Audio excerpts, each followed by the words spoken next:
мына ұйықтар алдында сақтық шараларын қолдану деген нәрсе ол пайғамбарымыздың саллаллаху алейхи уассалам сүннетінде де бар нәрсе екен да. Мысалға, үш амалды айтатын болсақ, ең біріншіден пайғамбарымыз саллаллаху алейхи уассалам ұйқыға жатар кезде мына төсектің үстін қағатын болған екен.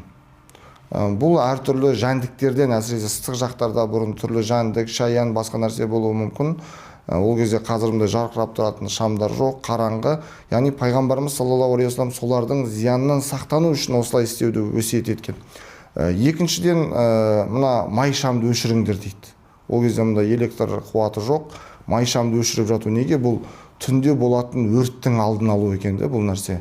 Сол сияқты қазіргі күндерде мысалы электр қуаты қосылған нәрселерді өшіріп жату, қарапайым ұялы телефонды мысалы қуаттағыш қалып кетеді, оны розеткадан дейміз ғой, суырып жату деген сияқты, яғни түнде өрттің қауіпінің алдын алып жату, бұл да сүннет амалдардан екен.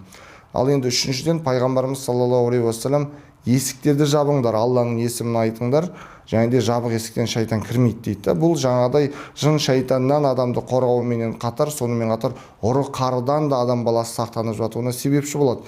Мына үлкен кісі бар үйлер жақсы біледі бұл нәрсені, бұл сүннетті өте жақсы ұстанады. Үлкен кісілер бірнеше рет түн ішінде қарап, есікті жауып, яғни бала шағама бір ұры қары, басқа да бір зиян келтіретін кісілер болса кіріп кетпесін деген ниетпенен түні бойы жаңағыдай сол қауіпсіздікті қарап жүреді. Бұл да пайғамбардың сүннетінде бар амал. Ұйықтыға жатардан алдын адам баласы осындай бір есікті жабу керек болса жабу, оны ілу деген сияқты нәрселер, осының барлығы сүннетте келген. Пайғамбар болай тұрап, Алланың қорғанда болған адамдардың өзі, мысалы қарайтын болсақ, бұрынғы адамдардың өзі осындай мәселелерді үлкен бір сақтықпенен қараған. Сол үшін біз де жалпы ұйыққа жатарда осындай нәрселерге мән беріп жүруіміз қажет.